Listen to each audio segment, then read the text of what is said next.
یہ جبل ابو قبیس، اور جب آپ مروہ سے آگے جائیں گے یہ مروہ،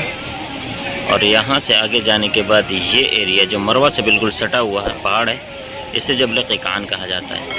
یہ وہ مبارک پہاڑ کہ جب اللہ کے رسول صلی اللہ علیہ وسلم نے چاند کو 2 ٹکڑے فرمایا تھا، جبل ابو قبیس سے تو ایک ٹکڑا جبل ابو قبیس پر